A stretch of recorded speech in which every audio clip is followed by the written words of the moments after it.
Stock specific recommendations જાણી લઈએ. શ્યામ sir, પહેલા આપના પાસે આવીએ, કયા સ્ટોક પર નજર આજે? યશજી, સ્ટોક સ્પેસિફિકમાં આપણી પાસે આજે એક લોરસ લેબ છે. ચાર્ટ ઉપર થોડો પોઝિટિવ લાગી રહ્યો છે. આપણે જે રીતે યોમિકભાઈ પણ 2 થી 3 વાર એમનું ધ્યાન હતું, જે 1000 ના લેવલ માટે વારે ઘડી એમણે 2-3 વાર આપણે ડિસ્કસ થયું હતું. તો 940 ના બ્રેકઆઉટ ઉપર આપણે સારો એવો પોઝિટિવ થતો જોવા મળ્યો તો એકવાર સ્ટોક 1028-30 ના લેવલ સુધી જઈને ફરી એક થોડું ઘણું પ્રોફિટ બુકિંગ ટાઈપ બતાવ્યું છે. પણ આજની જે કેન્ડલ ક્લોઝ થવાનો ટ્રાય કરી રહી છે, ડ્રેગન ફ્લાય દોજી ટાઈપ તરફ જતી દેખાય છે. એટલે એકવાર અહીંથી ટેકનિકલ પેટર્ન અને ટેકનિકલ મૂવને ધ્યાનમાં લઈને સ્ટોક ઉપર ખરીદીનો વ્યૂ રાખી શકાય.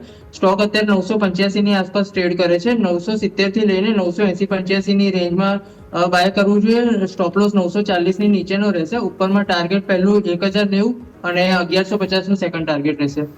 ઓકે, તો વ્યૂ આ પ્રમાણે અહીંયાથી લોરસ લેબ્સ પર.